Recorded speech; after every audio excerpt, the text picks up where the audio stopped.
शून्य से शिरोमणि तक। और इस श्रृंखला में आज हम रानी एस्तर के विषय में देखेंगे। रानी एस्तर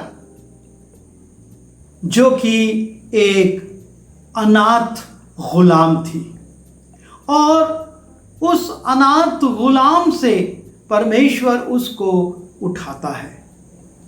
एक अनजाने देश में गुलामी की अवस्था में वो है। जब हम एस्तर की पुस्तक उसके 2 अध्याय के 5वें पद में जाते हैं, वहाँ पर लिखा है, शूशनगढ़ में मोर्दकै नाम एक यहूदी रहता था, जो कीश नाम के एक बिन्यामीनी का परपोता, शिमी का पोता और याईर का पुत्र था। वो उन बंधुओं के साथ यरूशलेम से बंधुआई में गया था, जिन्हें बाबेल का राजा नबूकदनेस्सर यहूदा के राजा यकोन्याह के संग बंधुआ करके ले गया था। उसने हदस्सा नाम अपनी चचेरी बहन को, जो एस्तर भी कहलाती थी, पाला पोसा था, क्योंकि उसके माता पिता कोई ना थे और वो लड़की सुंदर और रूपवती थी। और जब उसके माता पिता मर गए, तब मोर्दकै ने उसको अपनी बेटी करके पाला। और यहाँ पर हम देखते हैं कि यहूदा से नबूकदनेस्सर ने बहुत सारे लोगों को बंधुआ बनाया और बाबुल ले गया, और उनमें से एक मोर्दकै भी था, और उसके साथ साथ उसकी चचेरी बहन भी गई, जो कि ना सिर्फ गुलाम हो गई थी, लेकिन अनाथ भी थी। उसके माता पिता मर चुके थे और उसके इस चचेरे भाई ने उसको बेटी के रूप में पाला था। ऐसी अवस्था की ये स्त्री है, ये लड़की जिसके लिए कोई आशा नहीं, माता पिता नहीं है, अपने देश में नहीं है, गुलामी की अवस्था में है, और वहाँ पर वो अपने भाई के साथ रह रही है। लेकिन परमेश्वर की दृष्टि उस पर थी। परमेश्वर उसको देखता था और उसके गुणों को भी देखता था। परमेश्वर ने उसको एक रूप दिया था, उसको रूपवती बनाया था, लेकिन वो उसके गुरूर में नहीं थी, लेकिन वो उस अवस्था में भी अपने बड़े भाई, जो कि पिता तुल्य था, उसकी आज्ञाकारी थी। जब राजा शेर्श की पटरानी उसकी आज्ञा को नहीं मानती है और क्रोध में आकर शेर्श उसको पटरानी पद से हटा देता है, रानी वस्ती को हटा दिया जाता है, और जब राजा का क्रोध ठंडा पड़ता है तो उसके लोग कहते हैं कि एक नई पटरानी की तलाश की जाए, और उसके लिए वो राजा से आज्ञा लेकर देश की कुंवारी स्त्रियों को ढूंढते हैं, जो इस योग्य हो कि उस बड़े पद पर जा सके। और जब ऐसी तलाश शुरू होती है, मोर्दकै राजा की आज्ञा के अनुसार अपनी बहन को भी प्रेरित करता है कि तू जा और उस कंपटीशन में, उस परीक्षा में और उस चुनाव में तू भी सम्मिलित हो।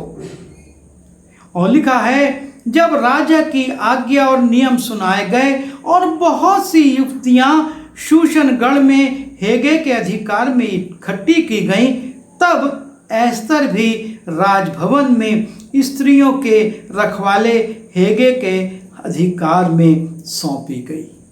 और जब वो इस बात के लिए, इस कंपटीशन के लिए सम्मिलित होती है, उसका भाई उसको एक आज्ञा देता है और वो उस आज्ञा का पालन करती है। लिखा है 10वें पद में, एस्तर ने ना अपनी जाति बताई थी, ना अपना कुल, क्योंकि मोर्दकै ने उसको आज्ञा दी थी कि उसे ना बताना।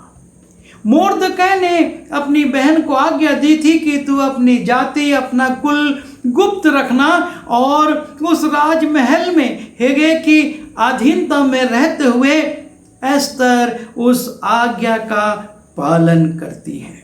ना सिर्फ उसके जीवन में आज्ञाकारिता है अपने बड़ों के प्रति, लेकिन उसके जीवन में एक गुण और है, और वो हम देखते हैं कि उसके जीवन में लालच नहीं है। जब हम दूसरे अध्याय के 15वें पद को देखते हैं, लिखा हुआ है, जब मोर्दकै के चाचा अबीहैल की बेटी एस्तर, जिसको मोर्दकै ने बेटी मानकर रखा था, उसकी बारी आई कि राजा के पास जाए, तब जो कुछ स्त्रियों के रखवाले राजा के खोजे हेगे ने उसके लिए ठहराया था, उससे अधिक उसने और कुछ न मांगा।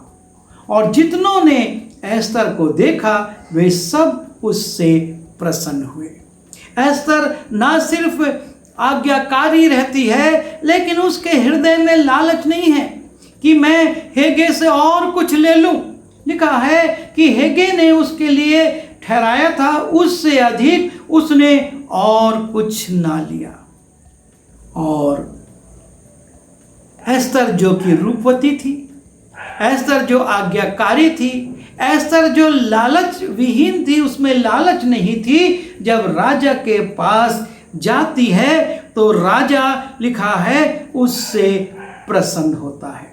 और 17वें पद में, और राजा ने एस्तर को और सब स्त्रियों से अधिक प्यार किया और सब कुंवारियों से अधिक उसके अनुग्रह और कृपा की दृष्टि उस पर हुई। इस कारण से उसने उसके सिर पर राज मुकुट रखा और उसको वष्टि के स्थान पर रानी बनाया।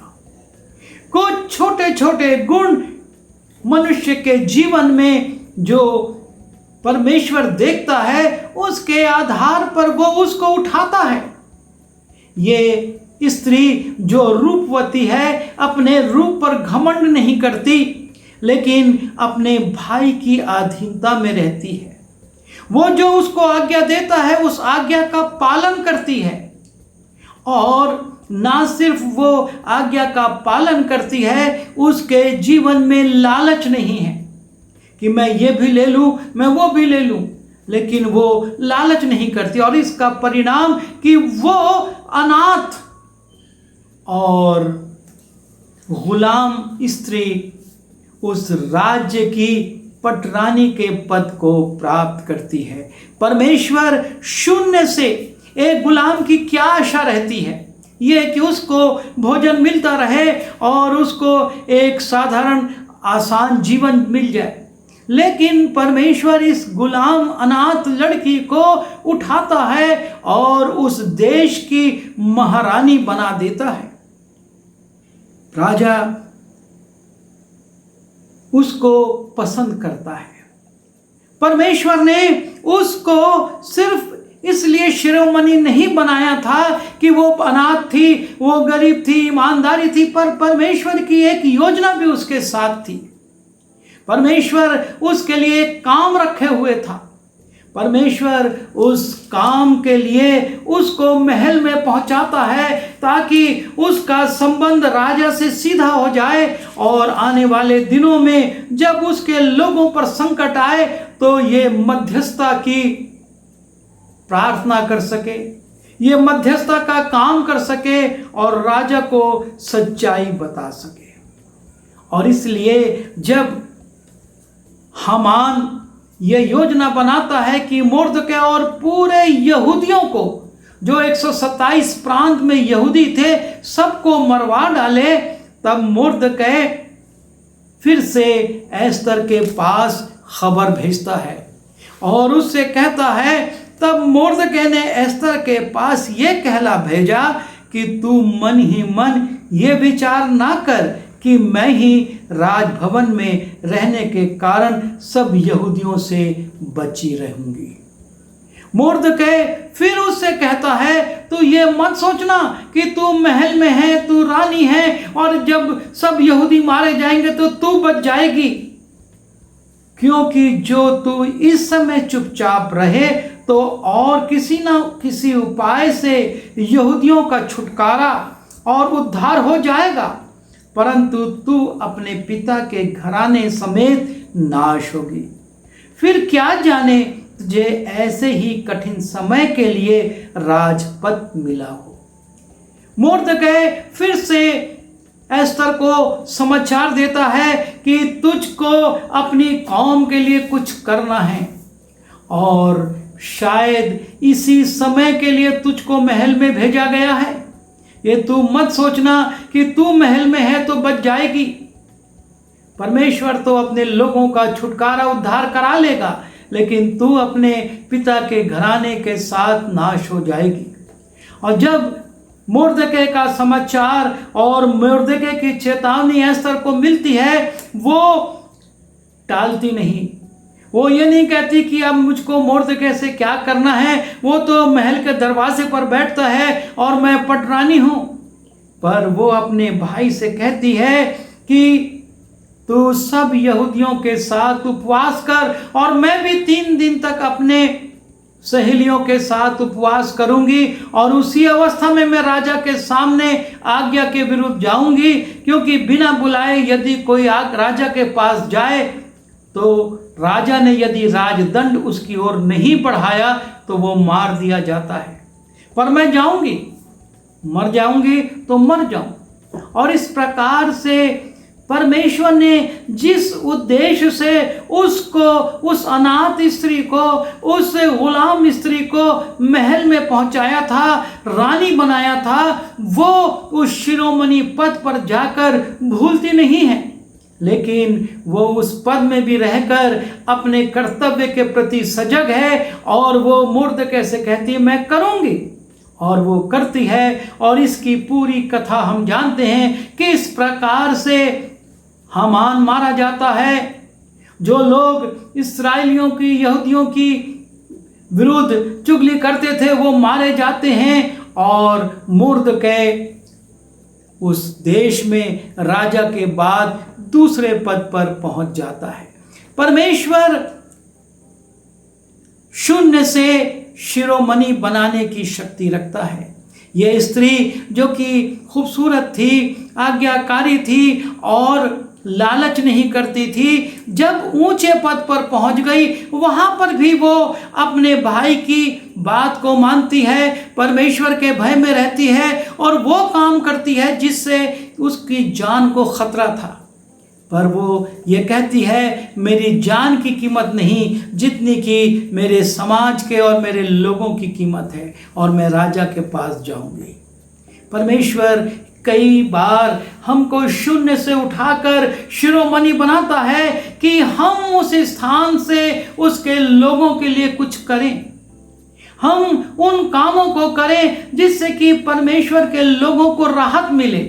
लेकिन कई बार शिरोमणि बनने के बाद लोग भूल जाते हैं, और ये एस्तर हमको यही बताती है हम कहाँ हैं, हम किस अवस्था में हैं। वो अनाथ थी, उसके पास अपना देश नहीं, गुलामी के देश में थी, उसका भाई उसका पालन पोषण करता था, लेकिन फिर भी वो ईमानदार रही, वफादार रही और परमेश्वर के काम को पूरा करा।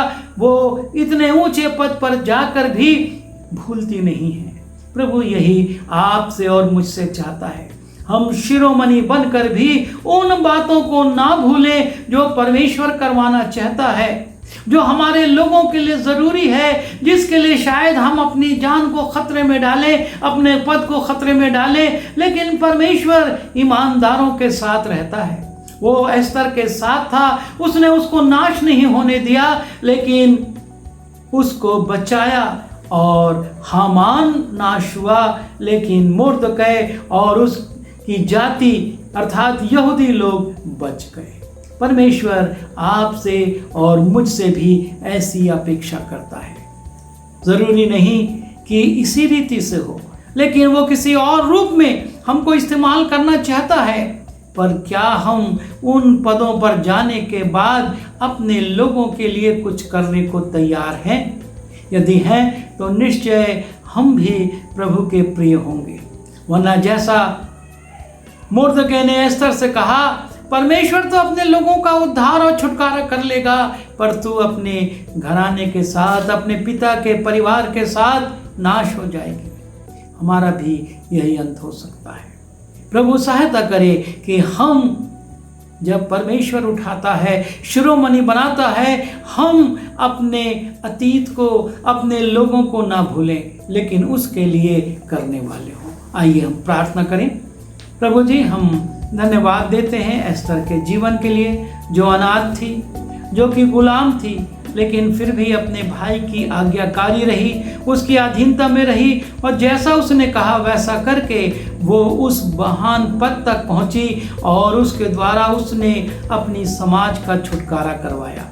आपने भी प्रभु हमको कहीं से कहीं तक पहुंचाया है, पर हम इस बात के गर्व में ना रहें, लेकिन हम नम्रता और दीनता के साथ एस्तर के समान कहें, मैं करूँगा, मैं करूँगी, ताकि मेरे लोग बच सकें। यदि मैं नाश हो गई तो कोई बात नहीं, पर मेरे लोग बचना चाहिए। प्रभु हमारी सहायता कीजिए कि हमारा हृदय में ऐसा ही प्रेम रहे और हम ऐसे ही समर्पित सेवा करने वाले हों। विनती यीशु के नाम से मांगता हूँ, आमीन।